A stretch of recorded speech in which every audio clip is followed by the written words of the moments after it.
Hello साथियों, नमस्कार। कैसे हैं आप सभी? उम्मीद करते हैं एकदम शानदार, जिंदाबाद, जबरदस्त होंगे और बेहतर तरीके से तैयारी कर रहे होंगे। तो दोस्तों, आज हम आपको दो सबसे ज्यादा महत्वपूर्ण जीवन परिचय और साहित्यिक परिचय करवाने वाले हैं। ठीक है, तो आज हम वासुदेव शरण अग्रवाल और हजारी प्रसाद द्विवेदी जी का साहित्यिक परिचय, उनकी कृतियां और जीवन परिचय सब कुछ इसी वीडियो में डिस्कस करेंगे। लेकिन उससे पहले चैनल पर पहली बार आए हो तो सब्सक्राइब करके नोटिफिकेशन को ऑन कर लीजिएगा और वीडियो पसंद आए तो एक लाइक जरूर करिएगा। तो चलिए आज की इस वीडियो को शुरू करते हैं। दोस्तों, आज हम देखेंगे वासुदेव शरण अग्रवाल और हजारी प्रसाद द्विवेदी जी का साहित्यिक परिचय। और ये दोनों साहित्यिक परिचय मोस्ट इम्पॉर्टेंट हैं और हर बार इससे क्वेश्चन आपको मिलता है। ठीक है, तो चलिए सबसे पहले वासुदेव शरण अग्रवाल जी का क्वेश्चन देख लेते हैं। तो इसमें हमको लिखना है पहले जीवन परिचय, उसके बाद में हम लिखेंगे साहित्यिक परिचय। ठीक है, लास्ट में मैं आपको बताऊंगा कि वो कौन सी ट्रिक आपको अपनानी है जिससे आपको पूरे 5 में 5 नंबर मिल सकते हैं। ठीक है, तो चलिए इस वीडियो को लास्ट तक जरूर देखिएगा। सबसे पहले हमको वासुदेव शरण अग्रवाल का जीवन परिचय लिखने के लिए जीवन परिचय हेडिंग लगाएंगे। उसके बाद यहाँ से हम लिखना शुरू करेंगे भारतीय संस्कृति और पुरातत्व के विद्वान वासुदेव शरण अग्रवाल का जन्म 1904 ईस्वी में उत्तर प्रदेश के मेरठ जिले के खेड़ा ग्राम में हुआ था। कहाँ हुआ था? तो यानी भारतीय संस्कृति और पुरातत्व के विद्वान वासुदेव शरण अग्रवाल का जन्म 1904 ईस्वी में उत्तर प्रदेश के मेरठ जिले के खेड़ा ग्राम में हुआ था। इतना क्लियर हुआ। उसके बाद में कहता है कि काशी हिंदू विश्वविद्यालय से स्नातक करने के बाद उन्होंने एमए, पीएचडी तथा डीलिट की उपाधि इन्होंने कहाँ से? लखनऊ विश्वविद्यालय से प्राप्त की।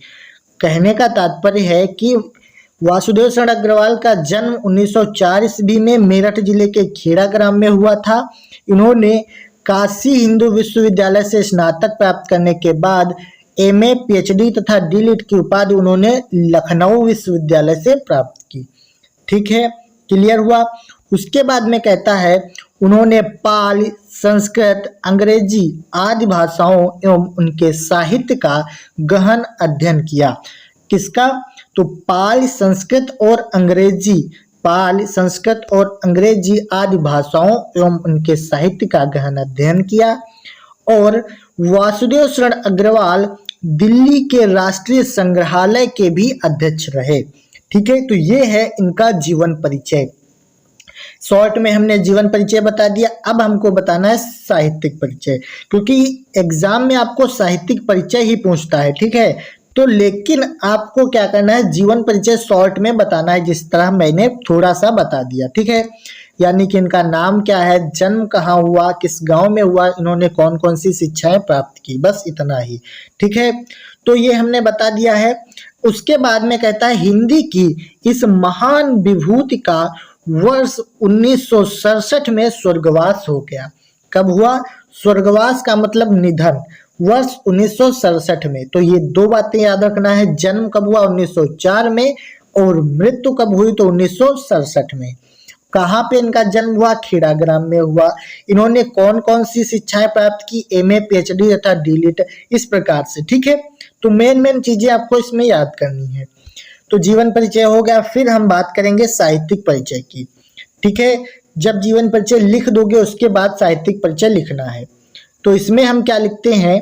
इसमें हम लिखते हैं इन्होंने कई ग्रंथों का संपादन व पाठ शोधन भी किया।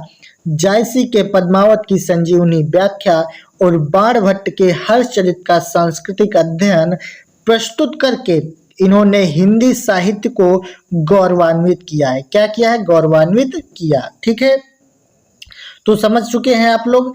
यहाँ पर कहने का तात्पर्य इन्होंने कई ग्रंथों का संपादन व पाठ शोधन किया, जैसे कि जायसी के पद्मावत की संजीवनी व्याख्या और बाणभट्ट के हर्षचरित का सांस्कृतिक अध्ययन प्रस्तुत करके इन्होंने हिंदी भाषा को यानी हिंदी साहित्य को गौरवान्वित किया है। उसके बाद कहता है कि पुरातत्व विशेषज्ञ डॉक्टर वासुदेव शरण अग्रवाल हिंदी साहित्य में पांडित्यपूर्ण एवं सुललित निबंधकार के रूप में प्रसिद्ध हैं। ठीक है, तो साहित्यिक परिचय का मतलब होता है इन्होंने साहित्य में क्या क्या योगदान दिया, इन्हें किस यानी कि रूप में जाना जाता है। जैसे इनको जाना जाता है एक पांडित्यपूर्ण एवं सुललित निबंधकार के रूप में जाना जाता है या फिर प्रसिद्ध है। ठीक है, और कह रहा है कि अपनी विवेचना पद्धति की मौलिकता एवं विचारशीलता के कारण वे सदैव स्मरणीय रहेंगे। स्मरणीय का मतलब याद रहेंगे। ठीक है, तो ये है वासुदेव शरण अग्रवाल जी का साहित्यिक परिचय। मोस्ट इंपॉर्टेंट है, अगर आपने ये लिख दिया, ठीक है, जो मैंने आपको लिखवाया है, तो गारंटी है 5 में 5 नंबर आपको मिलेंगे, एक भी नंबर नहीं कटेगा।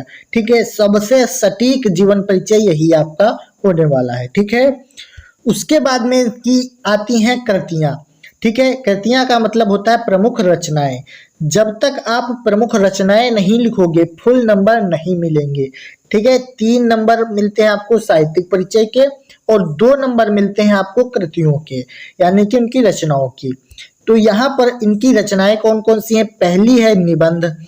निबंध क्या है? पृथ्वी पुत्र, कल्पलता, कला और संस्कृति, भारत की एकता, माता भूमि और वागधारा, इतने इनके निबंध हैं। ठीक है, तो अलग अलग आपको हेडिंग डालना है, ये मैं आपको लास्ट में बताऊंगा कि कौन कौन सी चीजें अपनानी है ताकि आपको फुल नंबर मिले। ठीक है, इसलिए इस वीडियो को लास्ट तक जरूर देख लीजिए। तो यहाँ पर निबंध में हमने लिखा है पृथ्वी पुत्र, कल्पलता, कला और संस्कृति, भारत की एकता, माता भूमि और वागधारा, ये हो गए इनके निबंध। उसके बाद में शोध, इन्होंने शोध किसका किया है? तो पाणिनिकालीन भारत का। ठीक है, ये एक ग्रंथ है, इसका इन्होंने शोध किया है। उसके बाद में आता है इनका संपादन, इन्होंने कौन कौन से संपादन किए? तो संपादन में आ जाते हैं जायसी कृत पद्मावत की संजीवनी व्याख्या, ठीक है, और बाणभट्ट के हर्षचरित का सांस्कृतिक अध्ययन, इन दोनों का इन्होंने क्या किया है? संपादन किया है। ठीक है, तो निबंध, शोध और संपादन तीनों आपको याद करने हैं। ठीक है, तो इनकी प्रमुख कृतियां 3 प्रकार से मैंने लिखी हैं, तीनों को आपको हेडिंग डाल डाल कर लिखना है, तभी आपको पूरे 5 नंबर मिलने वाले हैं। ठीक है, तो वासुदेव शरण अग्रवाल का जीवन परिचय आप लोग समझ चुके हैं। अब आगे बढ़ते हैं, हम बात करेंगे हजारी प्रसाद द्विवेदी जी के जीवन परिचय की। ठीक है, तो सबसे पहले भी इनका भी जीवन परिचय लिखेंगे, फिर साहित्यिक परिचय बताएंगे जो मैंने पहले किया था। तो आप लोग इसको नोट जरूर कर लीजिएगा, क्योंकि अगर आपने ये लिख दिया तो समझ लीजिए 5 में 5 नंबर पूरे पक्के हैं। ठीक है, और वीडियो को अभी तक लाइक नहीं किया हो तो लाइक कर दो, और चैनल पर पहली बार आए हो तो सब्सक्राइब करके नोटिफिकेशन को ऑन कर लो, ताकि इसी प्रकार की और भी वीडियोस आपको मिलती रहेंगी। ठीक है, तो चलिए हजारी प्रसाद द्विवेदी जी का जीवन परिचय देख लेते हैं।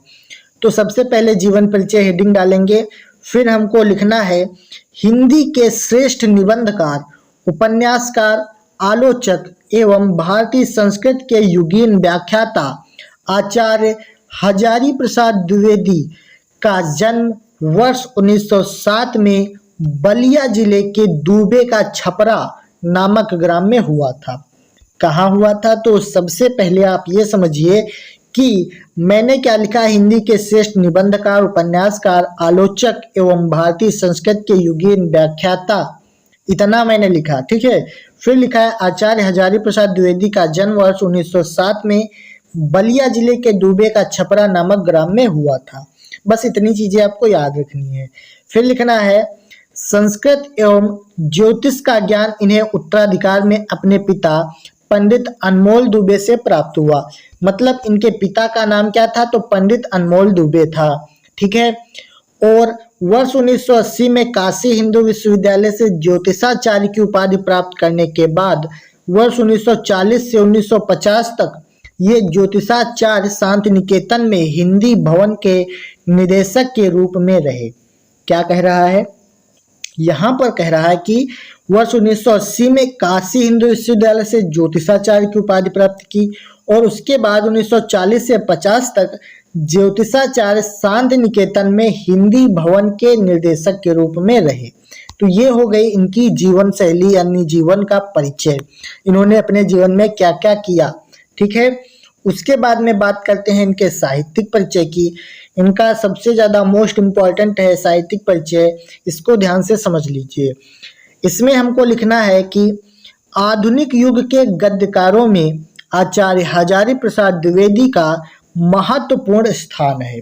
ठीक है, मतलब आधुनिक युग के गद्यकारों में आचार्य हजारी प्रसाद द्विवेदी का महत्वपूर्ण स्थान है। ठीक है, उसके बाद कहता है कि आचार्य द्विवेदी के निबंधों में जहाँ साहित्य और संस्कृत की अखंड धारा प्रवाहित होती है, वहीं प्रतिदिन के जीवन की विविध गतिविधियों अनुभूतियों आदि का चित्रण भी सजीवता और मार्मिकता के साथ हुआ है। ये आपको समझ में नहीं आया होगा, मैं जानता हूँ, एक बार फिर से ध्यान दीजिए। कह रहा है कि आधुनिक युग के गद्यकारों में आचार्य हजारी प्रसाद द्विवेदी का महत्वपूर्ण स्थान है। ठीक है, उसके बाद कहता है कि आचार्य द्विवेदी के निबंधों में जहाँ साहित्य और संस्कृत की अखंड धारा प्रवाहित होती है, वहीं प्रतिदिन के जीवन की विविध गतिविधियों अनुभूतियों आदि का चित्रण भी सजीवता और मार्मिकता के साथ हुआ है। ठीक है, इस प्रकार से इसका जीवन परिचय यानी साहित्यिक परिचय लिखना है। फिर लिखते हैं डॉक्टर हजारी प्रसाद द्विवेदी की कृतियां हिंदी साहित्य की शाश्वत निधि हैं। ठीक है, उनके निबंधों एवं आलोचनाओं में उच्च कोट की विचारात्मक क्षमता के दर्शन होते हैं। ठीक है, फिर कहता है कि हिंदी साहित्य जगत में उन्हें एक विद्वान, समालोचक, निबंधकार, आत्मकथा लेखक के रूप में भी ख्याति प्राप्त है। तो ये इनका साहित्यिक परिचय मोस्ट इम्पॉर्टेंट है। ठीक है, इसलिए आपको इसको कायदे से पढ़ना है। ठीक है, मोस्ट इम्पॉर्टेंट है और ये आसानी से याद भी नहीं होता है, तो आपको इसको कई बार रट्टा मारना पड़ेगा। ठीक है, अगर आपने इस प्रकार से लिख दिया तो मैं गारंटी लेता हूँ 5 में 5 नंबर आप पक्के करके आओगे, क्योंकि सबसे सटीक जो साहित्यिक परिचय हो सकता है वो मैंने लिखा है यहाँ पे। ठीक है, आगे बढ़ते हैं। अब बात करेंगे इनकी प्रमुख कृतियों की, क्योंकि अगर प्रमुख कृतियां नहीं लिखोगे तो 2 नंबर कट जाएंगे, ये आप याद रखिएगा। ठीक है, तो कृतियां जरूर लिखना है। तो इनकी भी कृतियां उसी प्रकार से लिखेंगे। पहले हम निबंध लिखेंगे।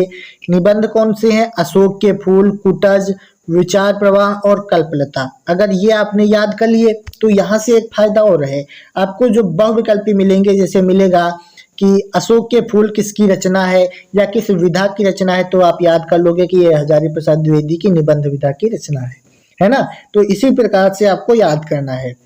उसके बाद में इनके निबंध हो गए अशोक के फूल, कुटज, विचार प्रवाह और कल्पलता। फिर आते हैं उपन्यास। तो उपन्यास में इन्होंने लिखा है बाणभट्ट की आत्मकथा। ठीक है, जिसको किसने अभी शोध किया था? तो वासुदेव शरण अग्रवाल जी ने। ठीक है, तो ये है बाणभट्ट की आत्मकथा और चारु चंद्रलेख, पुनर्नवा इत्यादि, ये इनके उपन्यास हैं। किसके? हजारी प्रसाद द्विवेदी जी के। उसके बाद में इनके संपादन कौन से हैं? नाथ सिद्धों की बानियां और संक्षिप्त पृथ्वीराज रासो। ठीक है, तो ये इनके उपन्यास हैं। क्या है? उपन्यास, संपादन है। तो ये हजारी प्रसाद द्विवेदी जी के संपादन कौन कौन से हैं? नाथ सिद्धों की बानियां और संक्षिप्त पृथ्वीराज रासो, ये इनके संपादन है। ठीक है, तो 3 प्रकार से इनकी कृतियां मिलती हैं। कौन कौन सी? निबंध, उपन्यास, संपादन। निबंध अशोक के फूल, कुटज, विचार प्रवाह और कल्पलता। उपन्यास में बाणभट्ट की आत्मकथा, चारु चंद्रलेख, पुनर्नवा इत्यादि। और संपादन में नाथ सिद्धों की बानियां, संक्षिप्त पृथ्वीराज रासो। तो ये हो गए हमारे 2 जीवन परिचय, वासुदेव शरण अग्रवाल और हजारी प्रसाद द्विवेदी। अब एक बात समझ लीजिए, अगर आपने इस तरीके से लिखा है जैसे मैंने आपको बताया है, यानी कि जीवन परिचय हेडिंग डालोगे, ठीक है, साहित्यिक परिचय हेडिंग डालोगे, उनकी कृतियों की हेडिंग डालोगे, सब कुछ हेडिंग डालकर लिखना है। और यहाँ पर जैसे कि उनका जन्म हो गया, जन्म स्थान हो गया, मृत्यु हो गई, ये चीजें हाईलाइट करके लिखना है, यानी ब्लैक पेन से लिखना है, ताकि एग्जामिनर को सबसे ज्यादा सटीक जो लगता है वो जैसे जन्म देख लेगा, उसका ग्राम देख लेगा, मृत्यु देख लेगा, हेडिंग साहित्यिक परिचय देख लेगा, पूरे 5 नंबर मिल जाएंगे। ठीक है, तो इसी प्रकार से आपको लिखना है जैसे मैंने आपको बताया है। तो उम्मीद करते हैं वीडियो आपको बहुत ही अच्छी लगी होगी। अगर आपने यहाँ तक देख लिया है तो वीडियो को लाइक कर दीजिए। कोई भी डाउट रह जाता है तो नीचे कमेंट कीजिए और चैनल पर नए हो तो सब्सक्राइब जरूर कर लीजिएगा। चलिए हम मिलते हैं अगली वीडियो में, तब तक के लिए जय हिंद, वंदे मातरम।